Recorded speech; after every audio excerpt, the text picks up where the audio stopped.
que oui, lui, il n'y a pas d'homme fort. Hein. Il n'y en a pas. Et j'en viens encore à vous, les gars du secteur, les opérateurs économiques, qui souvent disent ah non, il faut négocier avec quelqu'un, c'est lui l'homme fort. Il n'y a pas d'homme fort avec moi. Non, arrêtez ça. Parce que c'est vous qui mettez des choses dans la tête de certains. Et les gens peuvent se croire vraiment forts. Si tu poses des comportements anti-révolutionnaires tout de suite, moi je vais te punir. De toute façon, je prends toujours le temps de vérifier, avoir les preuves, et je vais t'appeler t'asseoir devant moi et puis te dire voilà, et je vais te punir. Donc c'est comme ça. Donc tous les camarades que vous voyez, qu'ils soient ministres ou pas, je les ai tous dit, c'est lui qui s'amuse, qui va poser un comportement anti-révolutionnaire et que moi j'ai des preuves devant la main, je vais le punir. Et sa punition là, si en temps normal il devait faire peut-être une punition A, moi je multiplie par 2 ou par 3. Parce que tu es responsable. Donc que ce soit clair, arrêtez d'aller écouter les conneries de trucs. On est focus. Moi je n'ai pas abandonné ma jeunesse là pour venir m'amuser avec ma mission. Moi je suis jeune, mais je n'ai plus de jeunesse à vivre. Vous croyez que je vais vivre une jeunesse encore? C'est fini. On me prend le matin, et voilà, dans ma maison, on m'amène au bureau, la nuit on m'amène, et ils sont assis à la porte devant ma porte, comme un prisonnier. Et vous croyez que je vais m'amuser avec ma mission? Non. Moi je n'ai pas sacrifié ma jeunesse pour rien, je ne vais pas m'amuser avec ma mission. J'ai un rêve pour mon pays, et le rêve va se réaliser. Et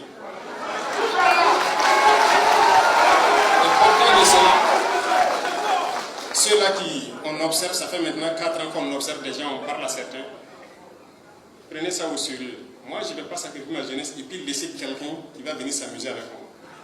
Maintenant, là, je vais commencer à percuter et puis avancer. Ceux qui savent, qui ne veulent pas de problème, il ne faut pas venir vers nous. Parce que vers nous, vous aurez des problèmes. Ne vous mettez pas en travers de notre chemin. Donc, restez concentrés, restez focus. On doit développer notre patrie, c'est ça le plus important.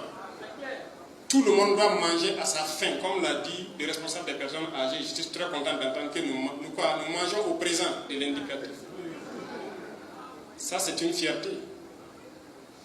Mais on passait le temps à quémander, des gens viennent nous donner à manger, c'est ça. Dernièrement, beaucoup de pays viennent nous voir pour les ONG, quoi. Je dis, mais attendez, qu'est-ce qui se passe? Vos ONG humanitaires, c'est rentré, c'est sorti ici. À défendre. Il y a des choses qu'on n'accepte plus. Allez-y donner ailleurs. On ne veut pas de votre aide. Il n'y a pas de là. Alors, ce qui veut dire qu'ils ont d'autres choses derrière la tête. Ce n'est pas donc de l'aide. C'est comme l'a dit quelqu'un, si vous voulez venir aider un père de famille, parce que ses enfants ne mangent pas bien, pourquoi vous allez venir et puis vous ne donnez pas au papa là discrètement de les donner? Vous voulez aller vous-même donner aux enfants pour dire que les papas ne vaut rien.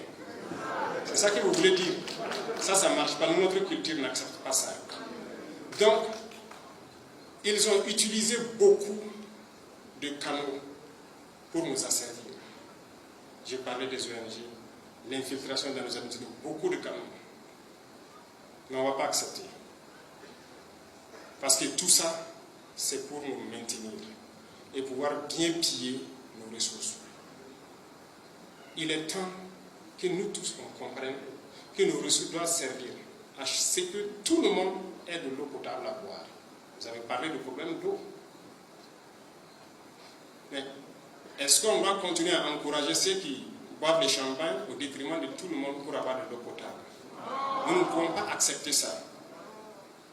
Mais très souvent, qu'est-ce qui se passe? Quand nous-mêmes on se bat contre ceux qui ont du champagne pour que tout le monde ait l'eau potable à boire, celui qui a le champagne paye celui qui n'a pas l'eau à boire là, pour chanter ses louanges, se mettre contre vous. Et vous acceptez aussi.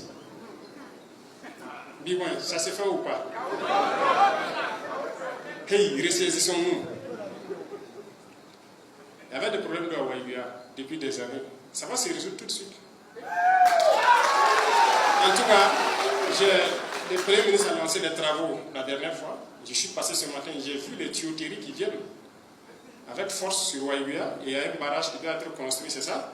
qui va participer à ravitailler tout Waibuya. Donc le problème d'eau va se résoudre d'ici là. Vous n'aurez plus de problème d'eau. Les années passées avec les bidons jaunes, comme vous l'avez dit, c'est fini. Inch'Allah, ça va finir. Mais tout ça, c'est le sens de notre combat, c'est de la dignité. On ne veut pas que nos mamans là aillent dormir devant des forages, se lever à des heures pas possibles pour aller chercher un bidon d'eau pour pouvoir nourrir la famille. Mais, attendez, on est riche, on faut de la dignité. Et la richesse doit être partagée. Et pour partager la richesse, c'est ça. Et là, ça m'amène aussi à un coup de gueule à certaines personnes qui sont là aujourd'hui. Voilà, comme j'ai parlé de l'or et tout ça là. L'or apparaît partout, c'est la bagarre, les gens se tuent sur l'or. Arrêtez ça. L'État va prendre le contrôle de la situation. Parce que beaucoup de gens là, ils partent extraire l'or là. D'abord, on détruit nos natures de manière anarchique. Et quand ils finissent, beaucoup partent payer des véhicules.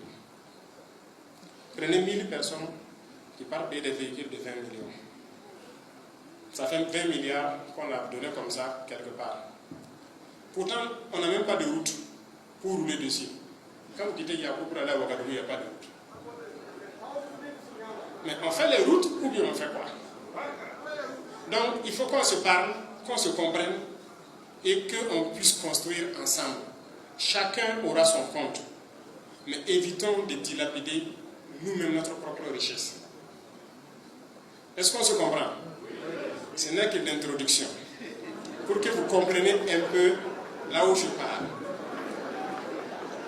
Parce que je vais vous choquer aujourd'hui. Et choquer tout le monde.